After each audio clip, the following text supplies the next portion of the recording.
Hello दोस्तों, मैं सुशील एक बार फिर आपका स्वागत करता हूं आपके अपने YouTube channel the rapid classes for physics में।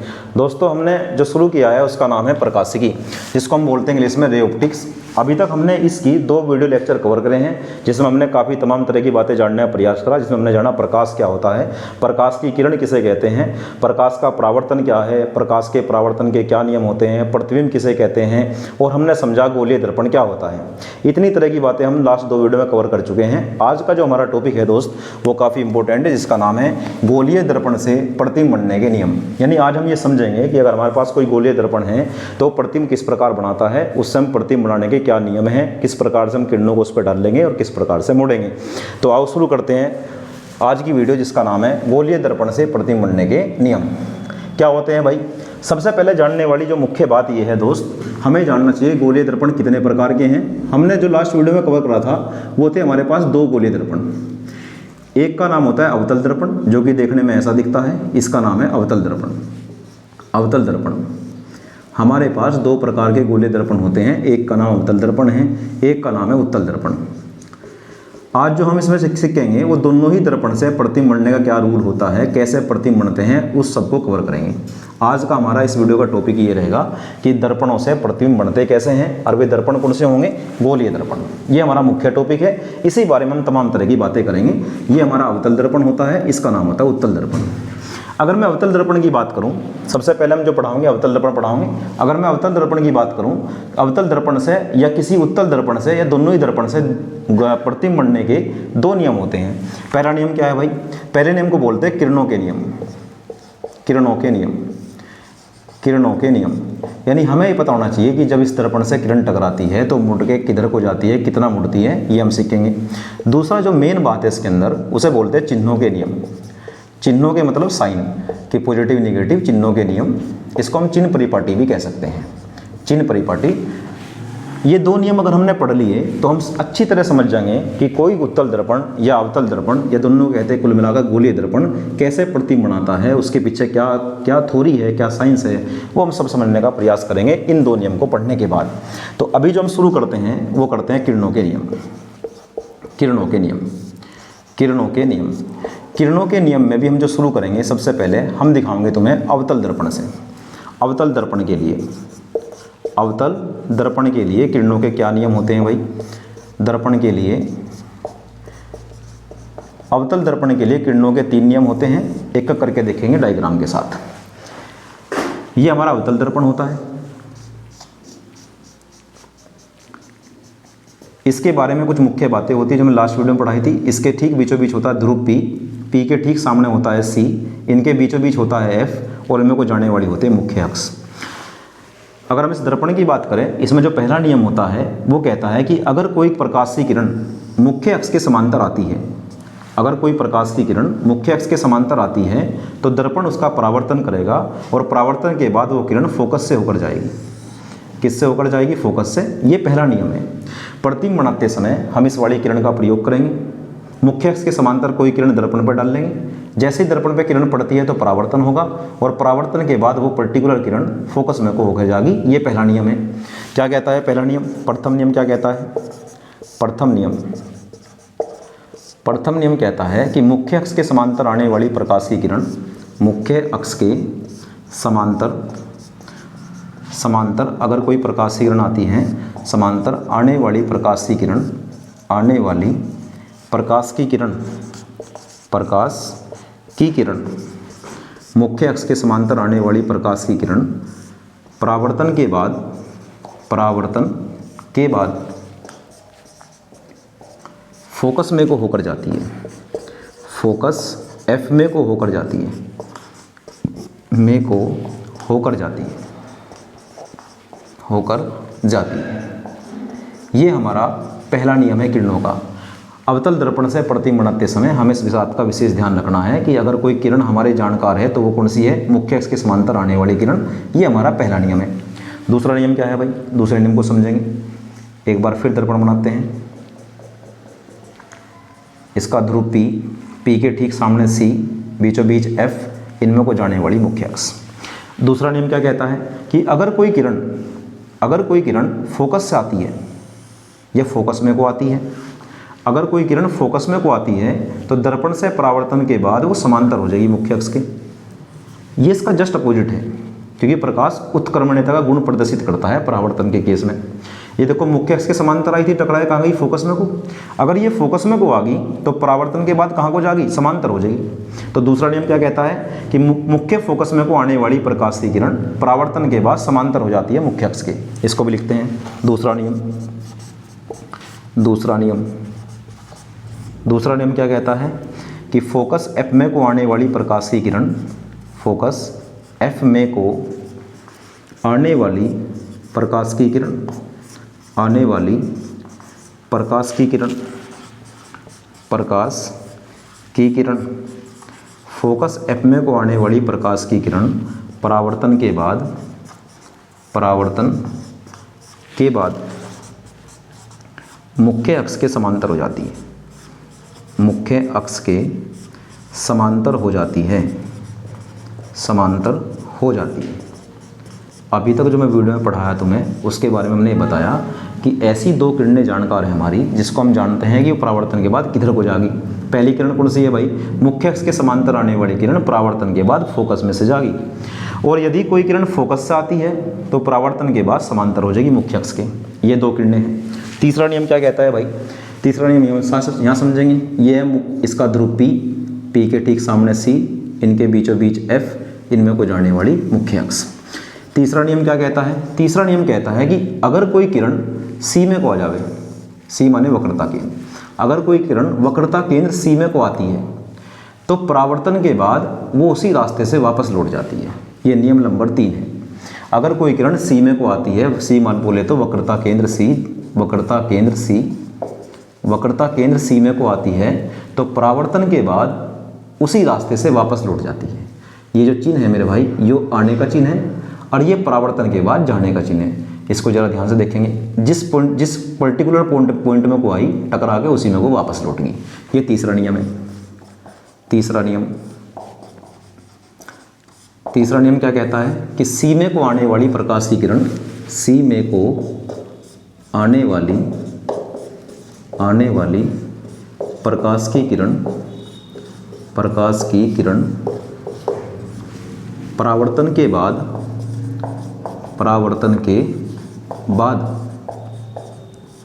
उसी रास्ते से वापस लौट जाती है, लौट जाती है। ये होते हैं 3 नियम। अवतल दर्पण से प्रतिबिंब बनने के लिए जो हमें 3 किरण हैं उसका नाम है क्या, पहली मुख्य अक्ष के समांतर आने वाली किरण जो कि परावर्तन के बाद फोकस से होकर जाती है। दूसरी क्या है भाई, फोकस में को आने वाली किरण परावर्तन के बाद समांतर हो जाती है। और तीसरी जो किरण है उसका नाम है वक्रता केंद्र सी में को आने वाली प्रकाश की किरण परावर्तन के बाद उसी रास्ते से वापस लौट जाती है। अब हम इन 3 किरणों का प्रयोग करके, इनमें 3 में से किसी 2 किरणों का प्रयोग करके अब हम प्रतिबिंब बनाने का प्रयास करेंगे। अभी तक हमने जो तुम्हें पढ़ाया वो किरणों के बारे में पढ़ाया। एक बार इसको ध्यानपूर्वक फिर देख लेंगे। हमारे पास केवल 3 किरण हैं। पहली का नाम समांतर आने वाली, दूसरी का नाम फोकस में को आने वाली और तीसरी का नाम है सी में को जाने वाली। इन तीनों किरण के हिसाब से ही, इन तीनों किरण का प्रयोग करके ही हम अवतल दर्पण से प्रतिबिंब बनाने का प्रयास करेंगे। एक बार इसको नोट करेंगे, उसके बाद आगे बढ़ाते हैं।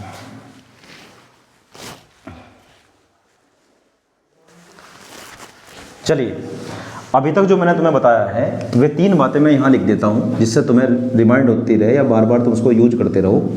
मैंने तुम्हें बताया किरणों के बारे में, विशेष ध्यान देंगे इस बात पर क्योंकि इनके बिना प्रतिबिंब बनने संभव नहीं है।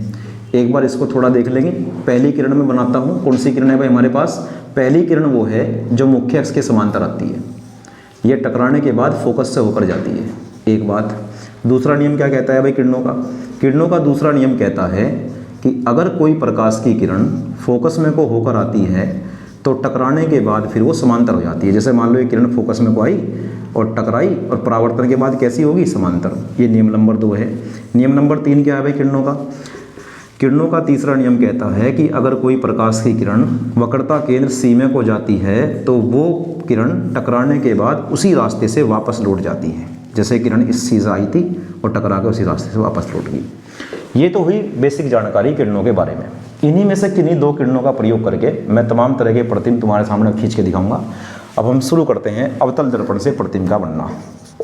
अवतल दर्पण से प्रतिबिंब का बनना। प्रतिबिंब बनने शुरू हो गए क्योंकि हम किरणों को सीख गए। प्रतिबिंब का बनना, वे किरण क्या है भाई, वे तुम्हारे सामने लिखी है, उसको ध्यान से देखेंगे। इन्हीं का प्रयोग करके मैं प्रतिबिंब बनाऊंगा। एक बार थोड़ी सी और जानकारी है कि मैं प्रतिबिंब कहाँ रख के बनाऊंगा वस्तु को, तो इसके बारे में देख लेंगे। मान लो हमारे पास ये दर्पण है। दर्पण के बारे में बेसिक बात क्या है, बीचों बीच पी के ठीक सामने सी, इनके बीच में एफ, ये जाने वाली मुख्य अक्ष। कितने केस होंगे भाई, एक बार तो मैं वस्तु को अनंत पर रखूँगा, ये पहला केस होगा। उसके बाद फिर मैं यहाँ रखूँगा सी से बाईं तरफ, या ये कह लो अनंत के और सी के बीच में वस्तु को रखूँगा, ये हमारा पहला प्रतिबिंब बनेगा। यहाँ पर मैं वस्तु को दूसरी बार रखूँगा, फिर प्रतिबिंब बनाऊँगा। तीसरा जो मेरा प्रतिबिंब बनेगा, मैं वस्तु को सी पर रखूँगा, ये प्रतिबिंब की तीसरी स्थिति होगी, वस्तु की तीसरी स्थिति होगी। यहाँ पर वस्तु को रखकर हम प्रतिबिंब बनाएंगे। चौथा जो प्रतिबिंब बनेगा, मैं वस्तु को यहाँ रखूँगा सी और एफ के बीच में, ये चौथा प्रतिबिंब होगा। पांचवा प्रतिबिंब जो बनाऊँगा, मैं वस्तु को फोकस पे रखूँगा। और छठा जो प्रतिबिंब हम बनाएंगे, वो बनाएंगे वस्तु को एफ और पी के बीच में रख के। इस प्रकार से हम अवतल दर्पण के द्वारा ही 6 प्रतिबिंब को कवर करेंगे। पहला हम अनंत पर रखेंगे, दूसरा हम कहाँ रखेंगे, अनंत और सी के बीच में। तीसरा प्रतिबिंब हम कहाँ रख के बनाएंगे, सी पर। चौथा सी और एफ के बीच में वस्तु को प्लेस करेंगे, फिर प्रतिबिंब बनाएंगे उन नियमों का प्रयोग करके। फिर कहाँ रखेंगे वस्तु को, फोकस पर। और लास्ट में हम वस्तु को रखेंगे एफ और पी के बीच में। इस प्रकार हम अवतल दर्पण से अभी तक 6 प्रतिबिंब को बनाना सीखेंगे, जो कि हम अब शुरू करते हैं। आओ शुरू करते हैं पहली स्थिति। जब वस्तु अनंत एवं सी के बीच रखी हो, सी के बीच रखी हो, जब वस्तु अनंत और सी के बीच रखी हो। इस बात को हम दूसरे तरीके से समझ सकते हैं। जब वस्तु सी से आगे बाईं तरफ रखी हो, ये सी है, सी से आगे बाईं तरफ रखी हो। अनंत वाला प्रतिबिंब मैं सबसे लास्ट में बनाऊंगा। अब हम शुरुआत यहाँ से करते हैं, इसको हम प्रथम स्थिति मान के स्टार्ट करते हैं। जब वस्तु अनंत एवं सी के बीच रखी हो, एक बार मैं डायग्राम बना लूँ और वस्तु को रख दूँ। ये हमारा अवतल दर्पण है। यहाँ पर क्या लिखेंगे, पी के ठीक सामने सी, इनके बीच में ठीक एफ, उनमें को जाने वाली मुख्य अक्ष। हम वस्तु को कहाँ रख रहे हैं भाई, हम वस्तु को रख रहे हैं सी पर। ये हमारी ऑब्जेक्ट है, ऑब्जेक्ट माने वस्तु। अब हम प्रतिबिंब बनाने से पहले एक बार फिर बता रहा, इन्हीं में से किन्हीं 2 किरणों का प्रयोग हमें करना है और प्रतिबिंब को बनाना है। पहली जो किरण है वो है मुख्य अक्ष के समांतर आने वाली किरण। तो मैं यहाँ से किरण चलाता हूँ जो कि मुख्य अक्ष के समांतर आई। ये किरण कहाँ को जाती है परावर्तन के बाद, फोकस में को। दूसरी हम किरण, हमारे पास 2 ऑप्शन है। एक किरण तो हम ले सकते हैं फोकस में को जाने वाली, एक किरण लेते हैं सी में को जाने वाली। तो मैं यहाँ पर जो प्रयोग करूँगा वो सी वाली का प्रयोग करूँगा, क्योंकि इसको डालना आसान है दर्पण पर। ये हमारा दर्पण था, हमने इस पर किरण डाल दी जो कहाँ को जाती है, सी में को। सी में को जाने वाली प्रकाश किरण टकरा के वापस लौट जाती है। जहाँ पर भी ये किरणें काटती है वहाँ पर बनता है इमेज यानी प्रतिबिंब। ये हमारा इस वस्तु का प्रतिबिंब बन गया। हमने 2 किरणों का इस्तेमाल करा, एक तो मुख्य अक्ष के समांतर आने वाली कहाँ को निकाल दी, फोकस में को, और एक सी में को जाने वाली टकरा के वापस भेज दी। ये किरणें जहाँ भी काटती है उसका नाम है प्रतिबिंब। प्रतिबिंब बनने के बाद हमें लिखनी पड़ती है प्रकृति, कि प्रतिबिंब किस प्रकार का बना, तुम्हें क्या लग रहा प्रतिबिंब कैसा बना। तो उसके बारे में होती है 4 बातें। पहली बात कि वस्तु और प्रतिबिंब एक दूसरे में साइज में कैसे हैं। तुम देखो वस्तु बड़ी है और प्रतिबिंब आकार में छोटा है, तो प्रतिबिंब कैसा बना, वस्तु से आकार में छोटा, वस्तु से आकार में छोटा, आकार में छोटा।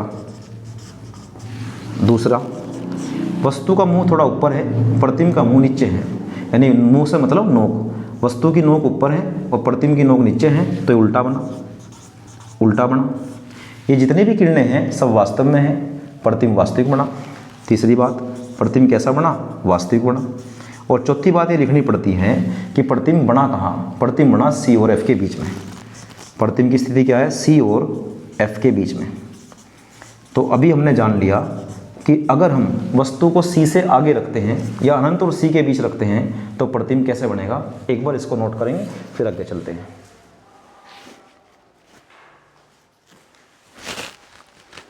चलिए अब बात करते हैं दूसरे प्रतिबिंब की। जब वस्तु सी पर रखी हो, जब वस्तु सी पर रखी हो, सी पर रखी हो, जब वस्तु सी पर रखी हो।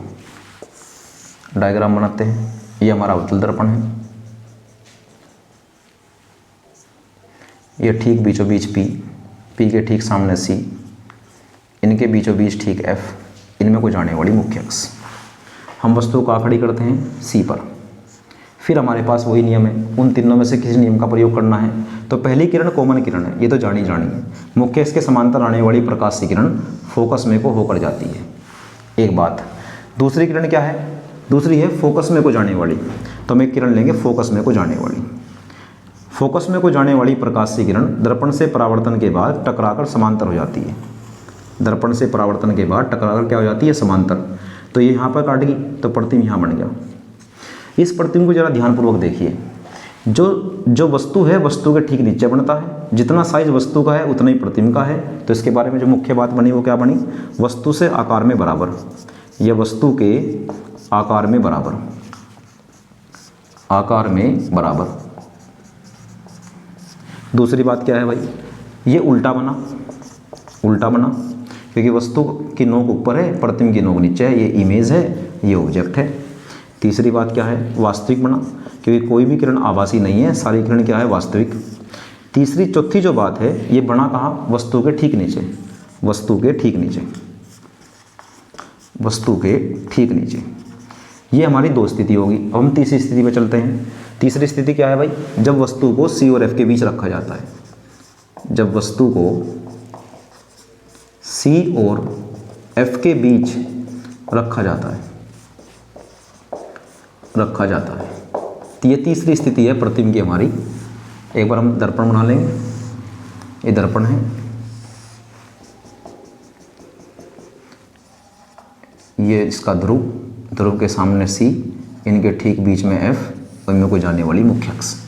अब वस्तु को हम यहाँ पर खड़ी करते हैं सी और एफ के बीच में, जो कि हमारी क्वेश्चन की डिमांड है। पहली किरण क्या है भाई बताओ? मुख्य अक्ष के समांतर आने वाली किरण। ये रहा किरणों का नियम। कहाँ को जाती है? फोकस में को जाती है। दूसरी किरण क्या है? फोकस में को आने वाली किरण टकराने के बाद समांतर हो जाती है। टकराने के बाद क्या हो जाती है? समांतर। जहाँ पर ये किरणें काटती है वहाँ बनता है प्रतिबिंब। ये बन गया प्रतिबिंब। इसके बारे में बात लिखेंगे। पहला, ये वस्तु से बड़ा बनता है, वस्तु से आकार में बड़ा, वस्तु से आकार में बड़ा। दूसरा, वस्तु की नोक ऊपर, इसके नीचे तो उल्टा। तीसरा, वास्तव में बना, वास्तविक बना। कहाँ बना भाई? ये बना सी से आगे, सी से आगे बाईं ओर, सी से आगे बाईं ओर। अभी तक हमने तीन प्रतिबिंब को जान लिया। ये दूसरा प्रतिबिंब है, तीसरा है। एक बार इसको नोट करेंगे फिर आगे चलते हैं।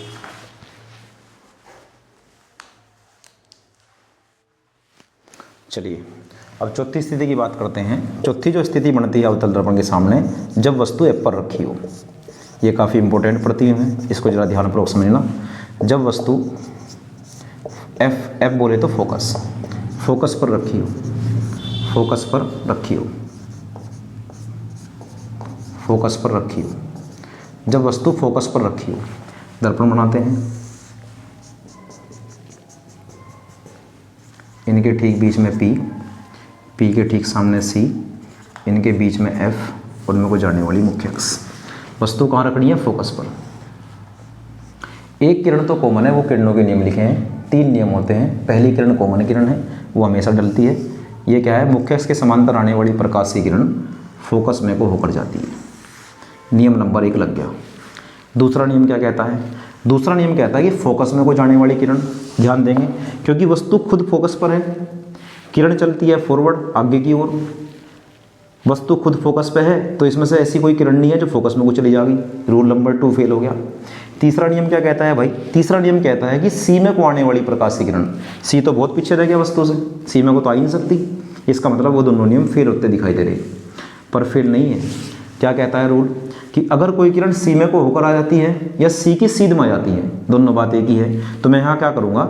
यहाँ पे स्केल रखकर सीध बनाऊँगा सी की, और सी की सीध में कोई किरण दर्पण पर टकरा दूँगा। ये किरण क्या है? क्या खास है इस किरण में? ये किरण सी की सीध में आकर पड़ रही है, और सी की सीध में आकर पड़ने वाली किरण परावर्तन के बाद वापस लौट जाती है उसी रास्ते से। तो ये लौट गई वापस। हमें जो दो किरणें प्राप्त हुई परावर्तन के बाद, ये कहीं काटती हुई दिखाई दे रही, क्योंकि ये समांतर है। तो समांतर दो रेखाएं अनंत पर एक दूसरे को काटती है। तो हम ये मान सकते हैं कि इसका प्रतिबिंब अनंत पर बनेगा, क्योंकि परावर्तन के बाद जो हमें किरणें मिली है वे दोनों समांतर है, और समांतर किरणें कहाँ काटती है? अनंत पर। इसके बारे में विशेष बात लिखो। सबसे पहले प्रतिबिंब कैसा बनेगा? उल्टा। दूसरी बात, वस्तु से आकार में बड़ा, वस्तु से आकार में बड़ा, आकार में बड़ा।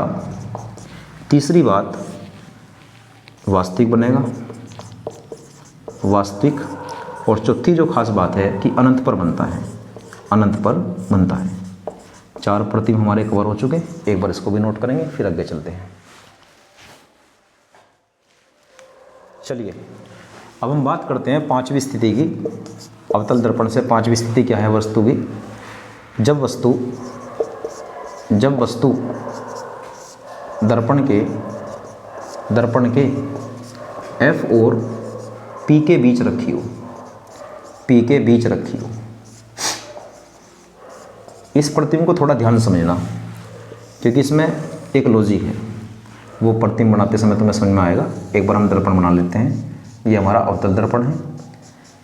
अवतल दर्पण के बारे में 2-3 बातें लिखनी पड़ती हैं। ठीक बीचों बीच P के ठीक सामने C, इनके एकदम बीच में F, इनमें को जाने वाली मुख्य अक्ष। प्रतिबिंब बनाते समय बात ध्यान रखनी है कि दोनों की डिस्टेंस यहाँ से यहाँ तक बराबर है। चलो कहाँ रखते हैं वस्तु को भाई? वस्तु की डिमांड है अब की बार F और P के बीच में, क्योंकि क्वेश्चन में लिखा है कि जब वस्तु कहाँ रखी हो? F और P के बीच में। हमने अभी एक बात नोट करी कि जो पहली किरण है हमारी वो तो चलती है, मुख्य अक्ष के समांतर आने वाली किरण, वो परावर्तन के बाद कहाँ को होकर जाती है? फोकस में को। इतनी बात तो समझ में आ चुकी होगी। 4 प्रतिबिंब बनाने के बाद वे हमारे किरणों के नियम हैं, ये हम यहाँ अप्लाई करते हैं। पहला नियम क्या कहता है कि समांतर आने वाली कोई भी किरण होगी तो फोकस में को होकर जाती है।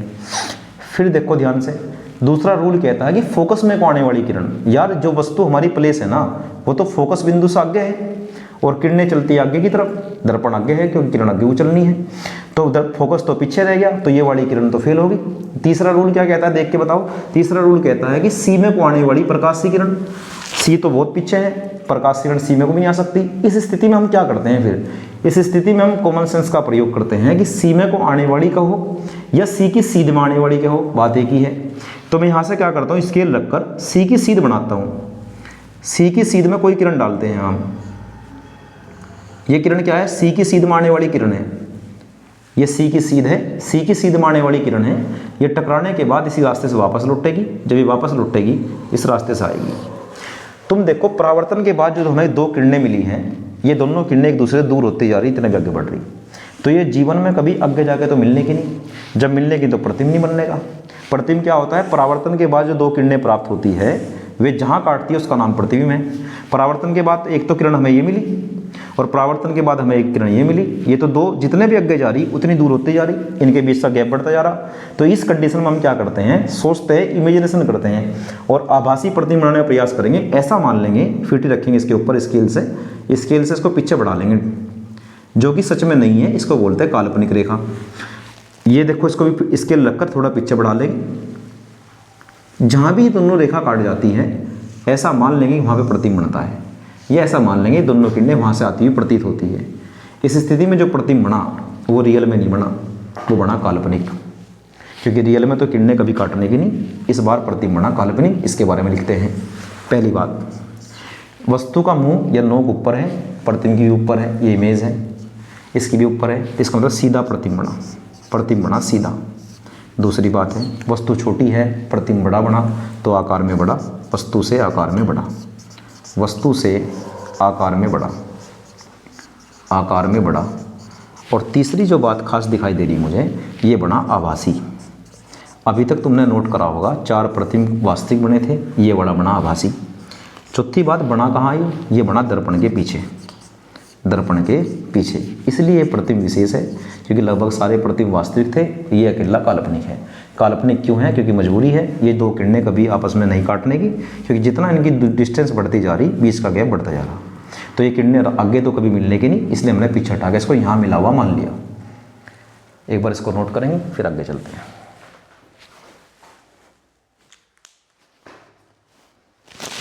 चलिए अब हम बात करते हैं लास्ट वाले प्रतिबिंब की, जब वस्तु कहाँ रखी हो, अनंत पर। इसको बड़े ध्यानपूर्वक समझना। लास्ट प्रतिबिंब है छठा, जब वस्तु अनंत पर रखी हो, अनंत पर रखी हो। अगर हम अवतल दर्पण के सामने किसी ऐसी वस्तु की कल्पना करें जो कि अनंत पर हो, अनंत का मतलब है काफ़ी दूर रखी है, बहुत अधिक दूरी पर रखी है, तो इसलिए उसको अनंत मान लेंगे। ये हमारा दर्पण है जिसका नाम है अवतल दर्पण। इसका ध्रुव होता है, इसके ठीक सामने यहाँ C, बीचों बीच F, इनमें को जाने वाली मुख्य अक्ष। ये हमारी मुख्य अक्ष है। इसको बीच में थोड़ा ब्रेक कर देंगे और दिखा देंगे, क्योंकि पेज पे दिखाया, बोर्ड पे दिखाना संभव नहीं है, तो यहाँ ब्रेक इसलिए कर दिया। यहाँ पर एक बड़ी वस्तु खड़ी करी हमने, बड़ी वस्तु, यहाँ से 2 किरणें चला दी इस वस्तु से। अभी मैंने लास्ट प्रतिबिंब में तो पढ़ा था, अगर 2 समांतर रेखाएं हों, 2 समांतर रेखाएं, वे अनंत पर जाकर मिलती हैं। उल्टा पढ़ो, अगर कोई 2 किरणें अनंत से चलती हो, तो जब तक वे हमारे पास पहुँचेगी तब तक समांतर हो जाएगी। एक बार दोबारा सुनो क्या कह रहा मैं ये कहना चाह रहा कि अगर 2 समांतर रेखाएं हैं तो वे अनंत पर जाकर मिलती हैं। उल्टा पढ़ो, अगर वे किरणें अनंत से निकलनी शुरू हो जा तो जब तक हमारे पास आएगी तो समांतर हो जाएगी। तो मैंने ऐसी कल्पना कर दी कि 2 किरणें जो वहाँ से चली थी वस्तु से, वे हमारे पास तक पहुँचते पहुँचते कैसी होगी, समांतर। और समांतर होने के बाद एक किरण तो निकलेगी फोकस में को, एक किरण कहाँ को निकलेगी, फोकस में को, जो कि फोकस में को आने वाली किरण का क्या होता है, वो टकराने के बाद क्या हो जाती है, समांतर। इसका हो गया। एक उनमें से किरण जो निकलेगी हमारी, वो कहाँ निकलेगी, सी में को। सी में को आने वाली किरण का क्या होता है, टकराने के बाद उसी रास्ते से वापस, ये रूल है। फोकस में को आने वाली किरण परावर्तन के बाद समांतर हो जाती है, और सी में को आने वाली किरण उसी रास्ते से वापस लौट जाती है। जहाँ पर ये दोनों किरणें कट्टी, वहाँ पर बना प्रतिबिंब। तो तुम नोट कर रहे होगे प्रतिबिंब कहाँ बना, फोकस पर। यानी अनंत पर अगर कोई वस्तु रखी है तो उसका प्रतिबिंब कहाँ बनता है, फोकस पर। ये दोनों समांतर किरणें हैं। एक किरण यहाँ से चली थी, दोनों वे आती कितनी होगी, समांतर होगी। एक निकाल दी फोकस में को, एक निकाल दी सी में को। उनका रूल लगा दे जो नियम कहता है किरणों का, कि फोकस में को आने वाली किरण परावर्तन के बाद समांतर हो जाती है मुख्य अक्ष के, और सी में को आने वाली प्रकाशीय किरण टकराने के बाद या परावर्तन के बाद उसी रास्ते से वापस लौट जाती है। जहाँ पर ये दोनों किरणें काटती है वहाँ पर बनता है प्रतिबिंब। इसके बारे में एक खास बात लिखेंगे। पहला, ये प्रतिबिंब उल्टा बनता है। देखो, वस्तु सीधी है, प्रतिबिंब उल्टा है। दूसरा, आकार में वस्तु से छोटा बनता है। दूर की वस्तु बहुत बड़ी है, देखने में छोटी दिखती है। आकार में वस्तु से छोटा, वस्तु से छोटा। तीसरी बात, वास्तविक बनता है। इसमें कोई आभासी वाली बात नहीं है, सारी रेखा वास्तव में काटती है। चौथी बात, बनता कहाँ है, एफ पर बनता है, यानी फोकस पर बनता है। अभी तक हमने इस वीडियो के अंदर ये जाना कि अवतल दर्पण से जो प्रतिबिंब बनते हैं उसके बनने के नियम क्या है, क्या तरीका है। मैंने 6 स्थितियों में प्रतिबिंब को बना के दिखाया। अभी हम जो बात करेंगे उत्तल दर्पण के बारे में करेंगे। तब तक पहले इसको नोट करो, फिर उत्तल दर्पण चलते हैं।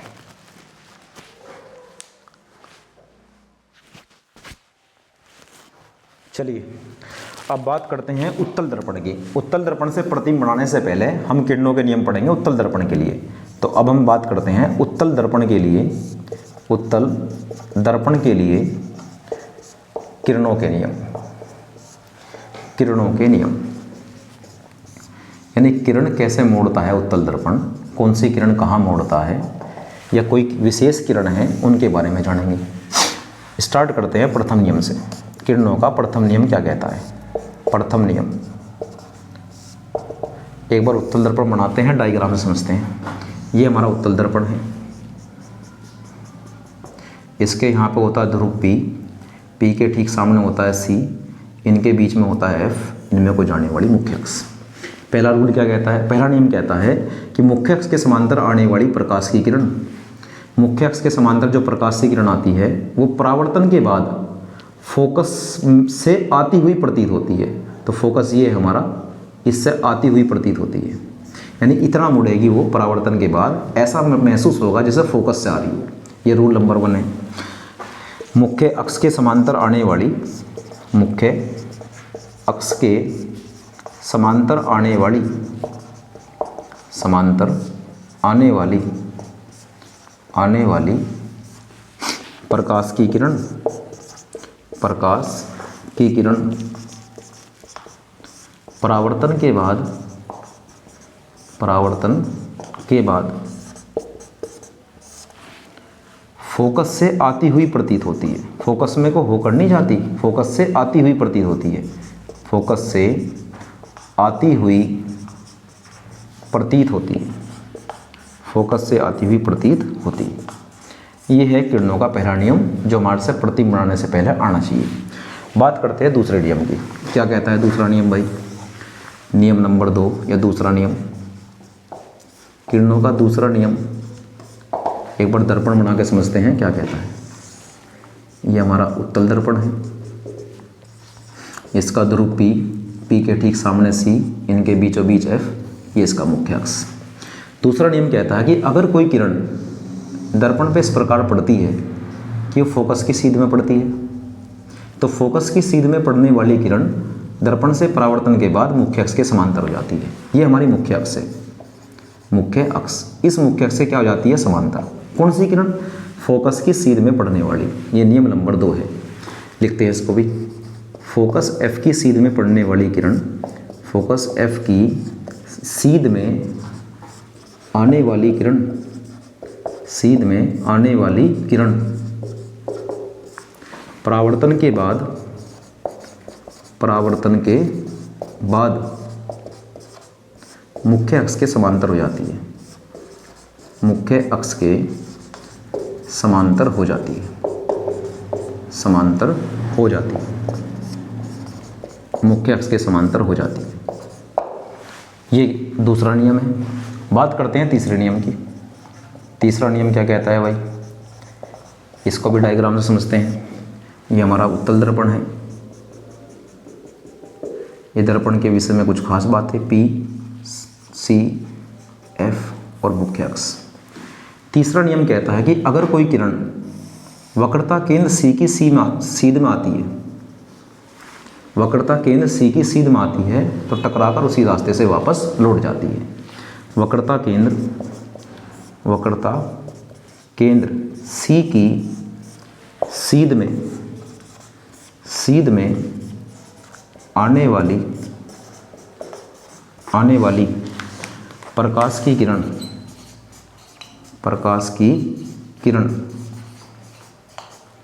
परावर्तन के बाद उसी रास्ते से वापस लौट जाती है। ये होते हैं उत्तल दर्पण से प्रतिबिंब बनने से पहले किरणों के 3 नियम।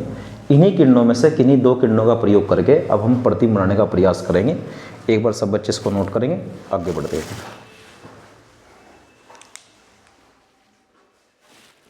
चलिए अब हम देखते हैं उत्तल दर्पण से प्रतिबिंब कैसे बनता है। उत्तल दर्पण से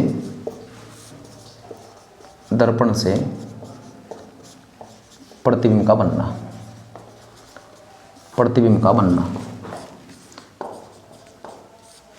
जो भी नियम पढ़ाए गए किरणों के, उन्हीं में से नियमों का प्रयोग करके हम दर्पण से प्रतिबिंब बनाएंगे।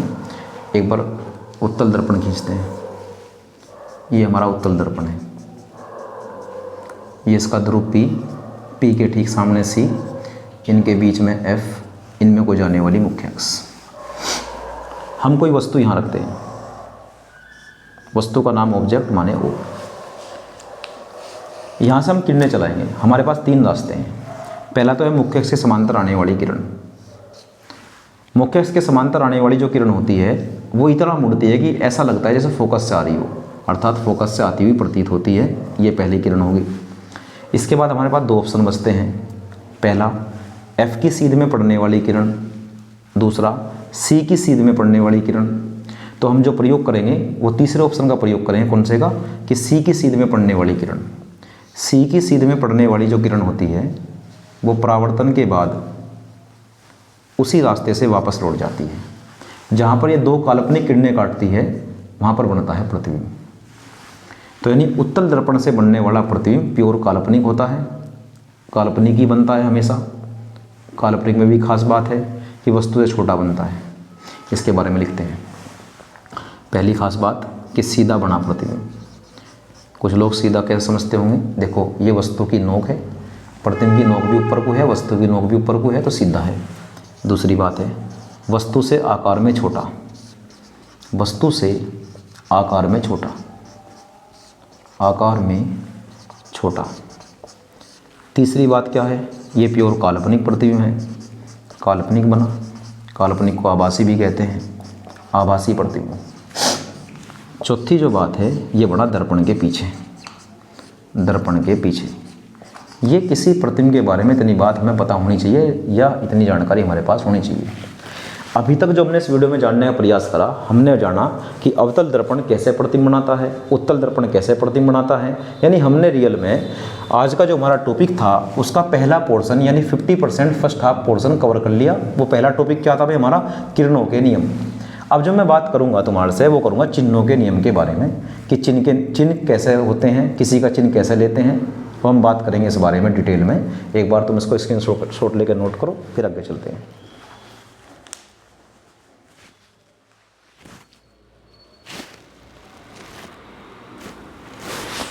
चलिए अब हम बात करते हैं चिन्हों के नियम के बारे में। लेकिन चिन्हों के नियम पढ़ने से पहले जान तो लो चिन्ह किसका, एक बार सुनेंगे ध्यान से। ये हमारा दर्पण होता है, इसी दर्पण में सब समझ में आ जाएगा।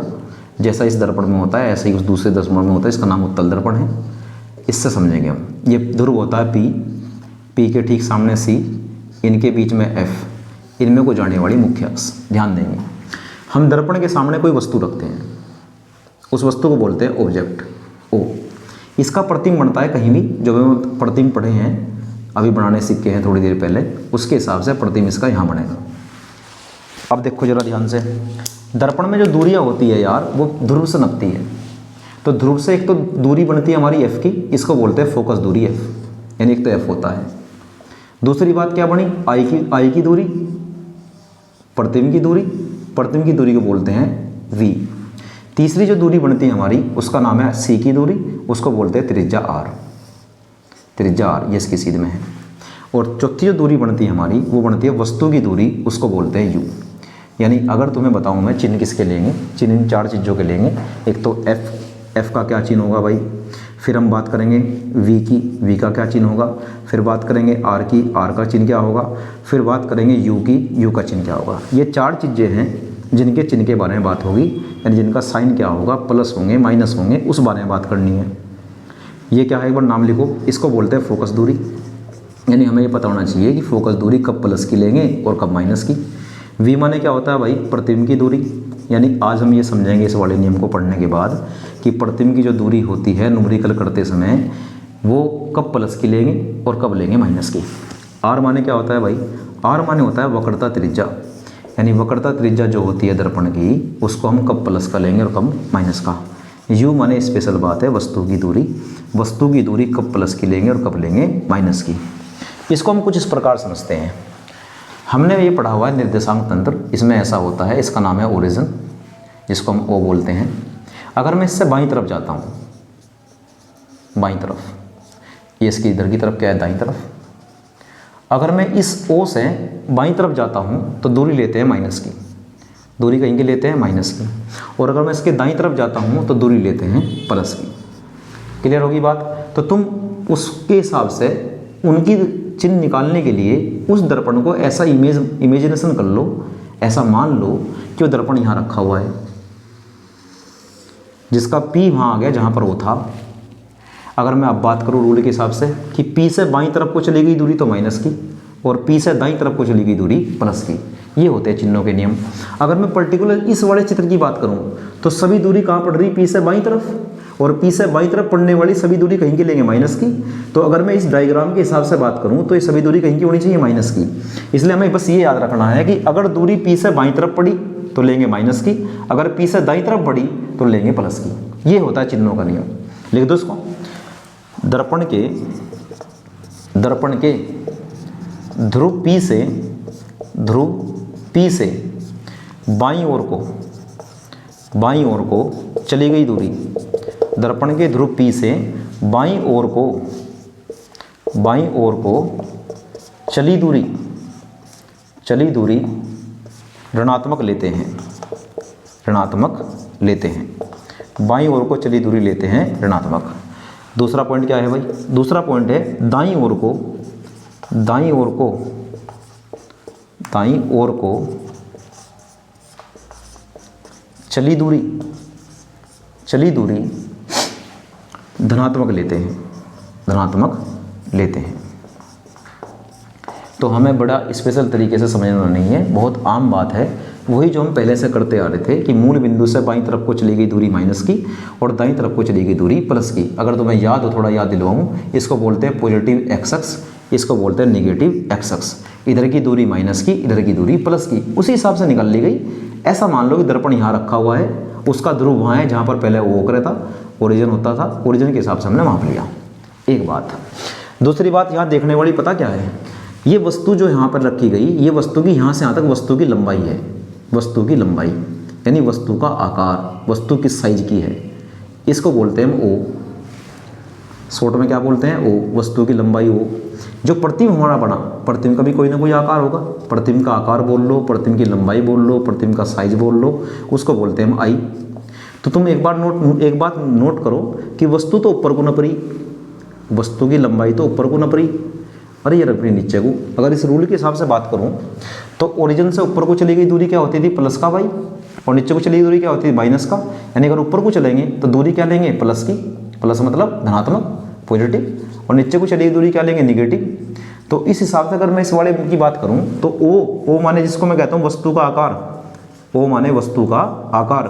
तो मुझे इस डायग्राम के हिसाब से, रूल के हिसाब से, इस पर्टिकुलर डायग्राम में वस्तु का आकार कहीं लेना चाहिए? प्लस का। जो भी दूरी दे रखी होगी, जो लंबाई दे, मान लो 5 सेंटीमीटर लंबाई दे रखी वस्तु की, तो मैं लूँगा प्लस के 5 न्यूमेरिकल करते समय। और अगर मैं आई की बात करूँ, आई जिसे बोलते हैं प्रतिबिंब का आकार, प्रतिबिंब का आकार या प्रतिबिंब की लंबाई, प्रतिबिंब का साइज। अगर मैं इसकी बात करूं, क्योंकि ये तो नीचे की तरफ को चली गई दूरी है, तो उसको लेंगे माइनस का। तो इस वाले केस में अगर प्रतिबिंब मान लो 3 सेंटीमीटर लंबाई का बनता है, तो मैं लूँगा 3 कहीं का माइनस का।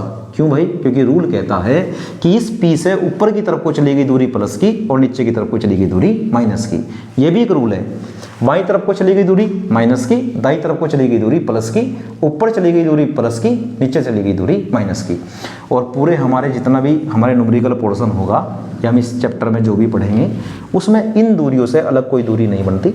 हमें पता लग गया फोकस दूरी को एफ कहते हैं, वस्तु की दूरी को वी कहते हैं, वो यू कहते हैं, प्रतिबिंब की दूरी को वी कहते हैं, और वस्तु का आकार जो होता है उसे ओ कहते हैं, और प्रतिबिंब का आकार होता है आई। आज के इस वीडियो लेक्चर में हमने काफ़ी खास मुद्दे पर बात करी। हमने जानने का प्रयास करा कि कोई अवतल दर्पण, उत्तल दर्पण, जिसको कुल मिलाकर गोलीय दर्पण कहते हैं, वे प्रतिबिंब कैसे बनाते हैं, क्या तरीका है, कैसे प्रतिबिंब खींचते हैं, किरणों के नियम क्या होते हैं, चिन्हों के नियम क्या होते हैं। हमने तमाम तरह की बात करी। यहाँ से आगे की जानकारी हम नेक्स्ट वीडियो में बात करते हैं। आज के लिए इतना ही काफ़ी है। Thanks for watching.